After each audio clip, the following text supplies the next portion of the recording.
Respected all parents and all my dear students, very good morning all of you. Students, welcome to the SST class.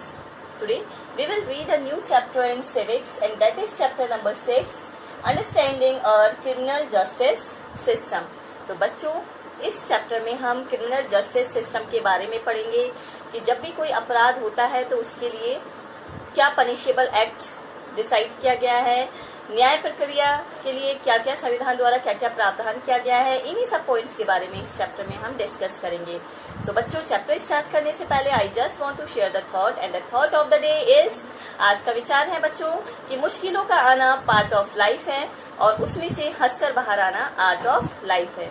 तो बच्चों इसका मतलब है कि मुश्किलें तो लाइफ में आती रहती हैं. अगर आप घबराएंगे तो भी आपको फेस करना है और अगर आप हंसकर बाहर आएंगे, हंसकर मुश्किलों को फेस करते हैं तो बस ये होगा कि वो जो मुश्किलें हैं वो थोड़ी सी आपके लिए आसान हो जाएंगी और उसका किसी भी तरह का कोई भी बर्डन आप पर नहीं पड़ेगा. तो बच्चों जब मुश्किलें फेस करनी ही है तो क्यों ना हंसकर फेस की जाए. तो हंसकर मुश्किलों को फेस करना, मुश्किलों से बाहर आना, ये लाइफ का एक आर्ट है. तो इसीलिए बच्चों कभी भी किसी भी मुश्किल परिस्थिति में हार नहीं मानते हुए हमें मुश्किलों का सामना करते हुए उन्हें फेस करना चाहिए, क्योंकि आप लोग सभी जानते हैं सुख और दुख ये दोनों ही पहिए के समान हैं. तो ये चलते ही रहते हैं. सुख अगर आएगा तो दुख भी आएगा और दुख आएगा तो सुख भी आएगा. तो कोई भी सुख हो या दुख हो हमेशा के लिए नहीं रहता है. तो इसीलिए बच्चों कोई भी परिस्थिति हमेशा के लिए समान नहीं रहती. परिस्थितियां चेंज होती रहती हैं. चाहे कैसी भी परिस्थिति हो आपके सामने, अगर खुशी मिलती है तो बहुत ज्यादा खुश नहीं होना चाहिए और अगर दुख भी होता है तो बहुत ज्यादा निराश ना होते हुए उन दुखों का सामना, उन मुश्किलों का सामना हमें हंसते हुए करना चाहिए. तो आई होप बच्चों आप इस थॉट को इम्प्लीमेंट करेंगे. लाइफ में कभी भी किसी भी परेशानी से नहीं घबराएंगे और हर मुश्किलों को हंसते हुए फेस करेंगे. तो now let's come to the topic. देखिए बच्चों, इस चैप्टर में हम क्रिमिनल जस्टिस सिस्टम के बारे में पढ़ेंगे, न्याय व्यवस्था के बारे में पढ़ेंगे कि न्याय व्यवस्था के लिए क्या क्या प्रावधान किया गया है. इससे पहले का चैप्टर बच्चों हमारा था जुडिशरी. जुडिशरी में हमने पढ़ा था कि हमारे देश में जुडिशरी का क्या रोल है. हमने देखा था कि हमारे देश में एक डेमोक्रेटिक, जो इंडिया है वो एक डेमोक्रेटिक कंट्री है और एक डेमोक्रेटिक कंट्री होने के कारण जुडिशरी को यहाँ पर फ्रीडम दी गई है. जुडिशरी की जो पावर है वो स्टेट की पावर से बिल्कुल अलग है. स्टेट अपनी पावर का यूज जुडिशरी के काम में नहीं कर सकती, जुडिशरी के काम में किसी भी तरह का इंटरफेयर नहीं कर सकती. तो हमने इसके पहले के चैप्टर में केवल जुडिशरी का रोल पढ़ा था. जुडिशरी का क्या इंपॉर्टेंट रोल है, क्या प्रोसेस है, उनके क्या क्या रोल होते हैं, क्या क्या काम है, वो सारे हमने इसके पहले के चैप्टर में देखे थे. और आज के चैप्टर में हम देखेंगे क्रिमिनल जस्टिस सिस्टम की अगर कोई अपराधी है तो उस अपराध की सजा दिलाने के लिए जो पुलिस है वो कौन कौन से प्रोसेस को फॉलो करती हैं, किस किस प्रोसेस को फॉलो करके जो पुलिस है उन्हें उस अपराधी को कोर्ट में पेश करती है, फिर उस अपराधी को किस तरह से दंड दिया जाता है और दंड देने का प्रावधान क्या है. तो इन्हीं सब चीजों के बारे में हम इस चैप्टर में डिटेल से पढ़ेंगे. तो बच्चों चैप्टर के कुछ की पॉइंट्स हैं जिनका इस चैप्टर की रीडिंग के दौरान बार बार जो पॉइंट्स आएंगे, तो मैं एक बार इन की पॉइंट्स को एक्सप्लेन कर देती हूँ. देखिए, विटनेस क्या होता है बच्चों. It refers to the person who is called upon in court to give a proof of what he or she has seen or heard. Witness वो पर्सन होता है जो कि एक सबूत के तौर पर कोर्ट में पेश किया जाता है कि घटना स्थल पर उसने क्या देखा है या क्या सुना है. विटनेस वो पर्सन होता है जो कि घटना स्थल पर जो भी उसने कुछ देखा है या सुना है तो उसके लिए एक सबूत के तौर पर कोर्ट में पेश किया जाता है. सेकेंड है बेटा detention. It refers to the situation when the police forcibly keep someone in custody. देखिए, डिटेंशन वो सिचुएशन होती है जिसके अंतर्गत पुलिस फोर्सिबली किसी को भी कस्टडी में रखती है. डिटेंशन एक ऐसी सिचुएशन है जिसके अंतर्गत पुलिस फोर्सफुली किसी को भी कस्टडी के अंदर रखती है. नेक्स्ट है बेटा ऑफेंस. ऑफेंस क्या होता है. Any act that is defined by the law as a crime. यानी ऑफेंस वो एक्ट है जिसको कानून के अंतर्गत क्राइम डिक्लेयर किया गया है, जो कि कानून की नजरों में एक क्राइम है, तो उसे कहा जाता है ऑफेंस. तो बेटा आई होप आपको ये की पॉइंट समझ में आ गया होगा। तो अब आगे के जो भी टॉपिक्स हैं वो हम ई बुक के थ्रू डिस्कस करेंगे। आगे का जो हमारा टॉपिक है आज का, वो जैसा कि चैप्टर का नेम है क्रिमिनल जस्टिस सिस्टम, तो उसी पर ही बेस होगा। एक स्टोरी प्रेजेंट की जाएगी जिसके थ्रू आप ये समझने की कोशिश करेंगे कि किस तरह से अगर कोई भी क्राइम किया जाता है तो पुलिस किस तरह से एक्शन लेती है, क्या प्रोसेस होता है पुलिस के द्वारा एक्शन लेने का, सबसे पहले किस तरह से एफआईआर लिखी जाती है। तो वो ही सारा प्रोसेस हम पढ़ेंगे कि पुलिस का क्या काम होता है और कितने घंटे के अंदर अंदर पुलिस को अपराधी को कोर्ट में पेश करना होता है। तो इन्हीं सब पॉइंट के बारे में हम डिटेल में इस चैप्टर में जानेंगे students. So now I am going to present e book before you. You just have to watch book carefully. If you will have any doubt then you can ask me after this video. जानते हैं understanding our criminal justice system. When we see someone violating the law, we immediately think of informing the police. जब भी हम किसी भी व्यक्ति को कानून का उल्लंघन करते हुए देखते हैं तो हमारे मन में तुरंत विचार आता है कि हमें पुलिस को इन्फॉर्म करना चाहिए। You might have seen either in real life or in the movies police officers filing reports and arresting persons. आप लोगों ने या तो मूवीज़ में या रियल लाइफ में भी देखा होगा कि जब भी कोई क्राइम होता है तो जो पुलिस ऑफिसर्स हैं वो रिपोर्ट फाइल करते हैं और पर्सन को अरेस्ट करते हैं। Because of the role played by the police in arresting persons, we often get confused and think it is the police who decided whether a person is guilty or not. तो बच्चों, क्योंकि police द्वारा किसी भी person को arrest किया जाता है, इसीलिए हमें ये लगता है कि शायद पुलिस ही डिसाइड करती है कि कोई भी पर्सन गिल्टी है या नहीं है, मतलब उसने क्राइम किया है या नहीं किया है। This however is far from true, लेकिन सच्चाई ये नहीं है। After a person is arrested, it is a court of law that decides whether the accused person is guilty or not. तो जब भी कोई पर्सन अरेस्ट होता है तो ये कोर्ट के जो कानून है वही डिसाइड करता है कि वो पर्सन जो है, जो अरेस्टेड पर्सन है, वो गिल्टी है या नहीं। According to the Constitution, every individual charged of a crime has to be given a fair trial. यानी कॉन्स्टिट्यूशन के आधार पर जिस भी व्यक्ति को अरेस्ट किया जाता है ये उसको पूरा अधिकार है कि उसे भी अपनी बात कहने का मौका दिया जाए। Do you know what it means to get a fair trial? क्या आप लोग जानते हैं कि फेयर ट्रायल क्या होता है? Have you heard of an FIR? क्या आप लोगों ने एफआईआर के बारे में सुना है? और do you know who a public prosecutor is? या क्या आप जानते हैं पब्लिक प्रोसिक्यूटर कौन है? In this chapter we use a fictional case of theft to try and highlight the process as well as the role of different individuals in the criminal justice system. तो बेटा इस chapter के starting में ही एक चोरी का जो case है वो स्टोरी के तौर पर हमारे सामने पेश किया गया है ताकि हम किसी भी क्रिमिनल जस्टिस सिस्टम में अलग अलग लोगों का क्या क्या रोल होता है वो जान सकें। Most cases go through a process that is similar to the one discussed in our fictional case. Therefore, understanding these processes as well as the role that different persons should play within the criminal justice system is crucial. तो इसलिए बच्चों criminal justice system में जो लोग भी role play करते हैं वो सारे रोल इम्पोर्टेंट होते हैं, so that if ever the occasions should arise you are aware of the process that should be followed. तो बच्चों ये जो चैप्टर है वो बहुत इम्पोर्टेंट है और इस चैप्टर से आपको ये सीख मिलेगी कि जब भी कोई इस तरह का इंसिडेंट होता है तो आपको उस सिचुएशन में क्या करना चाहिए।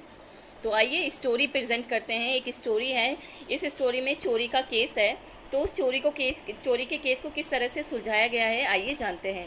Eight their apartment in Mumbai, Mrs Shinde is getting dress. She has been frantically searching for her gold chain for hour and are.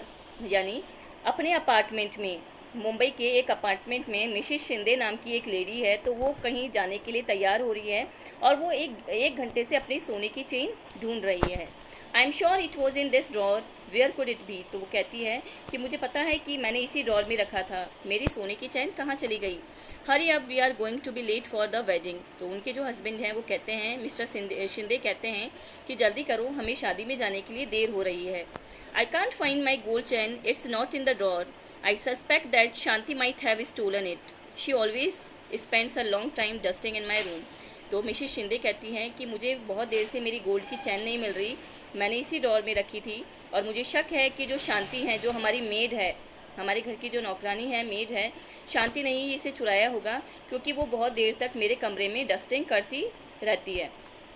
Shanti Ibrahim has been working in the house for the past 3 years। यानी शांति इब्राहिम नाम की जो lady है वो Mrs Shinde के apartment में पिछले 3 साल से काम कर रही थी। Shanti, have you begun to steal now? तो मिसेस शिंदे पूछती है, शांति तुमने चोरी भी करना स्टार्ट कर दिया? And that to my gold chain? Bring your trunk. I want to search it. We have called the police. So if you have the chain, return it now. तो मिसेस शिंदे कहती है कि शांति जाओ अपना बैग लेके आओ, हमें तलाशी लेनी है और हमने पुलिस को इन्फॉर्म भी कर लिया है, तो अगर तुम्हारे पास चैन है तो हमें रिटर्न कर दो. Madam I haven't stolen it. तो शांति कहती है कि मैडम मैंने नहीं चुराया है. Mrs Shinde searches Shanti trunk and finds an envelope with ₹10,000 in it. तो जब मिसेस शिंदे शांति के बैग की तलाशी लेती है तो मिसेस शिंदे को उसमें से ₹10,000 का एनवेलप मिलता है. He screams at Shanti saying that this is the money she has got from selling the chain. तो मिस्टर शिंदे कहते हैं कि यही वो मनी है जो कि शांति ने चैन को बेचकर प्राप्त की है. साहब my brother and I have been saving this money over the last 1 year. तो शांति रिक्वेस्ट करती है कि नहीं साहब, मैंने चोरी नहीं की, ये पैसे तो मैं और मेरे भाई पिछले 1 साल से सेव कर रहे थे. We want to buy a bull when we go to our village. यानी हम एक बुल खरीदना चाहते थे जब हम गाँव जाएंगे. Madam I am innocent. तो शांति कहती है कि मैम मैं बेकसूर हूँ. Mr Shinde has come to the police station. Mr Shinde police station आ चुके हैं. I have come to file an FIR. और वो पुलिस से कहते हैं कि मैं FIR लिखवाना चाहता हूँ. There has been a theft in my house. मेरे घर में चोरी हुई है. My maid Shanti has stolen my wife's necklace. मेरी जो मेड है शांति ने मेरी वाइफ की नेकलेस चुराई है. तो पुलिस कहते हैं कि yes. Sub inspector SI Rao records mister Shinde's FIR. तो जो सब इंस्पेक्टर है राव, तो वो मिस्टर शिंदे की FIR रिकॉर्ड करते हैं. Mister Shinde returns with sub inspector Rao. तो जब FIR फाइल हो जाती है उसके बाद मिस्टर शिंदे सब इंस्पेक्टर के साथ घर पर आते हैं. I will now right the statement that mister and Mrs Shinde make about this theft. तो उसके बाद क्या कहते हैं सब इंस्पेक्टर कि अब मैं वो स्टेटमेंट लिखूंगा कि मिस्टर और मिसेस शिंदे इस चोरी के बारे में क्या कहना चाहते हैं. Let me seal the envelope that has the money. वो कहते हैं सबसे पहले मैं उस एनवलप को सील करना चाहता हूँ जिसमें मनी है. And take it with me as evidence. और इसको मैं सबूत के तौर पर अपने पास रखूँगा. I am arresting Shanti and taking her to the police station. मैं शांति को अरेस्ट कर रहा हूँ और उसे पुलिस स्टेशन ले जा रहा हूँ. सुशील शांतिज ब्रदर. देखिए एक minute. Taking her to the police station. जब जो सब इंस्पेक्टर है वो शांति को पुलिस स्टेशन ले जाने लगते हैं तो please don't let him take me. I have not stolen the chain. This is my hard earned money. तो उसके बाद शांति रिक्वेस्ट करती है सब इंस्पेक्टर से कि प्लीज़ मुझे अरेस्ट मत करिए, ये जो मनी है ये मैंने बहुत मेहनत से कमाई है. Sushil Shanti's brother arrives and pleads with SI Rao to release Shanti. Sushil जो कि शांति का भाई है वो भी पुलिस स्टेशन पहुंचता है और उसके बाद सब इंस्पेक्टर से रिक्वेस्ट करता है कि उसकी बहन को छोड़ दिया जाए. She has been arrested for the theft of a gold chain. You can go to court and get a bail order. तो उसके बाद पुलिस जो सब इंस्पेक्टर हैं वो कहते हैं कि हमने तुम्हारी बहन को चोरी के जुर्म में गिरफ्तार किया है, अब तुम कोर्ट जाओ और एक बेल तैयार करो और उसके बाद ही इनको छोड़ा जाएगा. But where will I get the money to hire a lawyer. तो सुशील जो कि शांति के भाई हैं वो कहते हैं कि मैं कोर्ट जाने के लिए मेरे पास इतना पैसा नहीं है कि मैं वकील को हायर करूं. And who will stand as surety for her. और उसके लिए कौन, जो मेरी बहन है उनके लिए कौन श्योरिटी देगा. You have taken all of our savings and sealed it. आप लोगों ने हमारी पूरी कमाई ले ली है और उसको सील कर दिया है. Although the court granted bail to Shanti after a month. यानी 1 महीने बाद कोर्ट ने शांति को बेल दे दी थी. She was unable to get anyone to stand surety for her for ₹20,000. She therefore continued to be in jail. She is very traumatized. She is worried about what will happen during the trial. यानी कि शांति के लिए किसी ने भी stand नहीं लिया था, इसीलिए वो 1 महीने तक कोर्ट में रही. तो कोर्ट में जब वो 1 महीने तक रही उसके बाद शांति बहुत परेशान थी उस मनी के लिए जो कि उसने बहुत मेहनत से कमाया था. What will happen to me. I haven't done anything wrong and yet I am behind bars just because madam suspects me. तो शांति मनी मन कहती है कि मैंने तो कुछ भी नहीं किया है लेकिन फिर भी आज मैं जेल के पीछे हूँ क्योंकि मैडम को मुझ पर शक है. And the money that we have been saving will I ever get it back. और जो मनी मैंने सेव की थी क्या वो मुझे दोबारा से मिलेगी. Advocate Kamala Roy meet Shanti in the court. उसके बाद जो एडवोकेट हैं मिसेस एडवोकेट कमला रॉय वो शांति से कोर्ट में मिलती हैं. Here are my case papers. I have been falsely accuse of stealing my employer's gold chain. तो देखिए उसके बाद शांति कहती हैं कि ये मेरे केस के पेपर हैं, मुझे गलत इल्ज़ाम में मुझे जेल के अंदर भेज दिया गया है. They found rupees 10,000 in Shanti's trunk and said that this was the money she got from stealing the chain, but that is money that we have been saving up together. तो उसका भाई कहता है, शांति के जो ब्रदर हैं सुशील, वो कहते हैं कि इन्हें 10,000 रुपीज़ के लिए, चोरी के लिए इन्हें गिरफ्तार कर लिया गया था, लेकिन वो मनी चोरी का नहीं है, बल्कि वो मनी हम पिछले 1 साल से जमा कर रहे थे ताकि हम एक बैल खरीद सके. The court forms a charge of theft of Mrs. Shinde's gold chain and possession of money rupees 10,000 got from selling stolen property against Shanti. I plead not guilty and I claim trial. तो देखिए, the court frames a charge of theft of Mrs. Shinde's gold chain and possession of money rupees 10,000 gold got from selling stolen property against Shanti. तो जो court है वो charge file करती है शांति पर कि शांति ने मिसेस शिंदे की गोल्ड की चेन चुराई है और 10,000 रुपीज़ उससे जो मिले उसे अपने पास रखा. The public prosecutor appears in the case on behalf of the state. He present Mrs and Mr Shinde as a key witness. तो उसके बाद जो पब्लिक प्रोसिक्यूटर हैं वो आते हैं और उसके बाद वो मिस्टर और मिसेस शिंदे को की विटनेस के रूप में प्रेजेंट करते हैं. So tell me Mrs Shinde, how did the gold chain go missing. और पब्लिक प्रोसिक्यूटर मिसेस शिंदे से पूछते हैं कि हमें बताइए कि गोल्ड चैन कैसे मिस हुई थी, कैसे खो गई थी. I had kept my chain in the drawer. Shanti stole it. No other outside except Shanti goes into my room. Mr. Shinde searched her trunk in front of me and we were shocked to find rupees 10,000 in envelope. Shanti got this money from selling my gold chain. She is a thief. तो उसके बाद Mrs Shinde कहती है कि मैंने अपने घर की ड्रॉर में ही वो चेन रखी थी, लेकिन उसके बाद वो चेन जब मैं सर्च कर रही थी तो मुझे नहीं मिली. और मिस्टर शिंदे ने जब तलाशी ली शांति के बैग की तो वो जो 10,000 रुपीज़ का एनवलप है वो शांति के बैग में मिला. और मुझे पूरा निश्चिंत है, मैं पूरी तरह से श्योर हूँ कि ये वही पैसे हैं जो कि सोने की चेन को बेचकर इसे मिले हैं. So what you are basically saying is that you did not see Shanti steal the chain. उसके बाद पब्लिक प्रोसिक्यूटर कहते हैं कि इसका मतलब है आपने शांति को चोरी करते हुए नहीं देखा.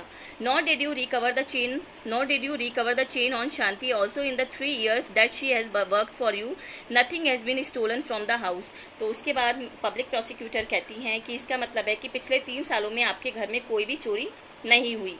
You were also regularly paying her rupees 1,000 as salary each month. और आप उसको हर महीने 1,000 रुपये सैलरी दे रही थी. As the trial is nearing completion, Sushil learns that Inspector Sharma has busted a gang of young men who have been stealing jewelry from the Shinde's neighborhood. तो उसके बाद जैसे ही ये जो केस है वो कंप्लीट होने वाला था, उसी वक्त एक इंस्पेक्टर शर्मा वो एक यंग मैन की गैंग को लेकर कोर्ट में पेश होते हैं जिन्होंने कि Shinde's from the Shinde's neighbourhood जो सोने की जो ज्वेलरी हैं उसको शिंदे के घर के आसपास से चोरी कर रहे थे. Some of Mrs Shinde son friends are part of this gang. और मिसेस शिंदे के जो बेटे के जो फ्रेंड्स हैं वो इस गैंग के पार्ट थे. Mrs Shinde's chain has been found on them. यानी कि मिसेस शिंदे की जो चैन है ये भी उसी गैंग के पास मिली. Sushil tells advocate Roy about this. और उसके बाद जो सुशील है वो एडवोकेट रॉय को इसके बारे में बताते हैं. Advocate Roy now calls inspector Sharma as a defence witness. और उसके बाद एडवोकेट रॉय जो इंस्पेक्टर हैं, इंस्पेक्टर शर्मा, उनको एक विटनेस के रूप पर पेश करते हैं. Inspector Sharma, can you show and tell us what you have found. तो उसके बाद जो पब्लिक प्रोसिक्यूटर है वो पूछते हैं कि इंस्पेक्टर शर्मा आपको जो भी मिला है क्या वो हमें दिखा सकते हैं.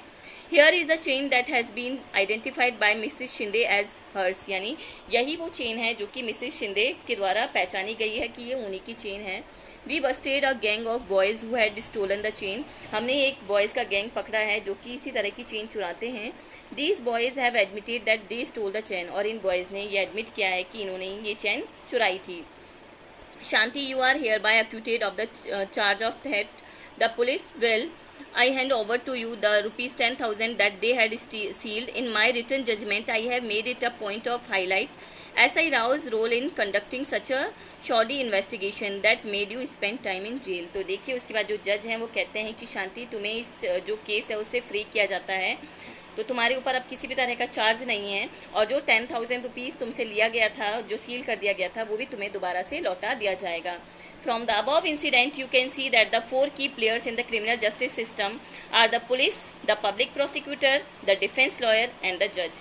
तो आप देख सकते हैं कि इसमें जो 4 की प्लेयर्स हैं क्रिमिनल जस्टिस में सिस्टम में वो हैं police, public prosecutor, defence lawyer और जज। You have seen the roles each of them played in the above case. तो आप लोगों ने इन सभी का रोल देख लिया ऊपर वाले केस में। Now let us try and understand their roles more generally. अब हम इनके रोल को अच्छे से जानेंगे। What is the role of the police in investing a crime. तो सबसे पहले हम एक पुलिस का रोल पढ़ेंगे कि किसी भी क्राइम को इन्वेस्टिगेट करते समय पुलिस का क्या रोल होता है। One important function of the police is to investigate any complaint about the commission of a crime. तो देखिए, सबसे पहला जो पुलिस का जो रोल होता है वो होता है किसी भी क्राइम को इन्वेस्टिगेट करना। N investigation includes recording statement of witness and collection different kinds of evidence. यानी कि इन्वेस्टिगेशन के अंतर्गत जो विटनेसेस हैं उनके जो स्टेटमेंट हैं उन्हें रिकॉर्ड किया जाता है और सबूत इकट्ठे किए जाते हैं। On the basis of the investigation the police are required to form an opinion. और उन सभी इन्वेस्टिगेशन के आधार पर पुलिस अपना एक ओपिनियन पेश करती है। If the police think that the evidence points to the guilt of the accused person then they file a charge sheet in the court. अगर पुलिस को लगता है कि किसी भी व्यक्ति ने इन्वेस्टिगेशन के आधार पर उसने वो क्राइम किया है तो उसके बाद कोर्ट में चार्जशीट फाइल की जाती है। As stated at the beginning of this chapter, it is not the job of the police to decide whether a person is guilty or innocent, that is for the जज to decide. यानी ये police का काम नहीं होता है decide करना कि वो पर्सन गिल्टी है या नहीं, बल्कि ये काम जज का होता है। You read in Unit 2 above the rule of law, which means that everyone is subject to the law of the land. This includes the police. Therefore, police investigations always have to be conducted in accordance with law and with full respect for human rights. The Supreme Court has laid down guidelines that the police must follow at the time of arrest, detention and interrogation. देखिए बच्चों, जैसा कि मैंने अभी आपको बताया कि police क्या करती है, सबसे पहले उसमें कोई भी क्राइम होता है तो सबसे पहले FIR वो फाइल करती है और उसके बाद जो भी विटनेसेस हैं उनके जो भी स्टेटमेंट्स हैं उन्हें रिकॉर्ड करती है और एविडेंस कलेक्ट करती है। उसके बाद पुलिस क्या करती है, कोर्ट में चार्जशीट फाइल करती है।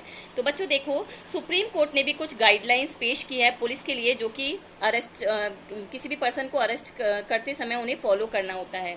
तो पुलिस को कौन सी गाइडलाइंस फॉलो करनी होती है जो कि सुप्रीम कोर्ट द्वारा पेश की गई है। The police are not allowed to torture or beat or shoot anyone during investigation. यानी पुलिस को अलाउड नहीं है किसी भी पर्सन को इन्वेस्टिगेशन के समय टॉर्चर करना, मारना या शूट करना। They can not inflict any form of punishment on a person even for petty offences. यानी वो किसी भी तरह का पनिशमेंट किसी भी पर्सन को नहीं दे सकती हैं। Article 22 of the constitution and criminal law guarantee to every arrested person in the following fundamental rights. देखिए, आर्टिकल 22 के अंतर्गत कॉन्स्टिट्यूशन द्वारा हर एक अरेस्टेड पर्सन को कुछ गारंटी दी गई है। किस तरह की गारंटी है? The right to be informed at the time of arrest of the offence for which the person is being arrested. सबसे पहले किसी भी व्यक्ति को गिरफ्तार किया जा रहा है तो उसे रीज़न बताना होता है कि किस कारण से उसे गिरफ्तार किया जा रहा है। The right to be presented before a magistrate within 24 hours of arrest. यानी अरेस्ट करने के 24 घंटे के अंदर अंदर उस व्यक्ति को कोर्ट के सामने पेश करना होता है, मजिस्ट्रेट के सामने पेश करना होता है। The right not to be ill treated or torture during arrest or in custody. यानी कस्टडी के समय पुलिस किसी भी तरह का टॉर्चर उस व्यक्ति को नहीं कर सकती। Confessions made in police custody can not be used as evidence against the accuse. देखिए, जो भी कन्फेशन पुलिस कस्टडी में किया जाता है उसे एविडेंस के तौर पर नहीं पेश किया जा सकता, क्योंकि ऐसा भी माना जाता है कि हो सकता है पुलिस के द्वारा वो टॉर्चर करके वो कन्फेशन लिया गया हो। इसलिए जो पुलिस कस्टडी में जो कन्फेशन किया जाता है अपराधी द्वारा उसे सबूत के तौर पर नहीं पेश किया जा सकता। A boy under 15 years of age and women can not be called to the police station only for questioning. कोई भी लड़का जो कि 15 साल से कम है या कोई भी वुमेन, उसे पुलिस स्टेशन पर क्वेश्चनिंग के लिए नहीं बुलाया जा सकता। तो बच्चों, ये है किसी भी क्रिमिनल जस्टिस सिस्टम में पुलिस का रोल। नेक्स्ट वीडियो में हम पब्लिक प्रोसिक्यूटर का रोल पढ़ेंगे, डिफेंस लॉयर का रोल पढ़ेंगे और जज का रोल पढ़ेंगे। So all the students, here our topic has been ended. You just have to watch the video carefully. If you will have any doubt, then you can ask me after this video. So all these students, till then, keep learning, stay home, stay safe, take care all, and thank you for watching this video.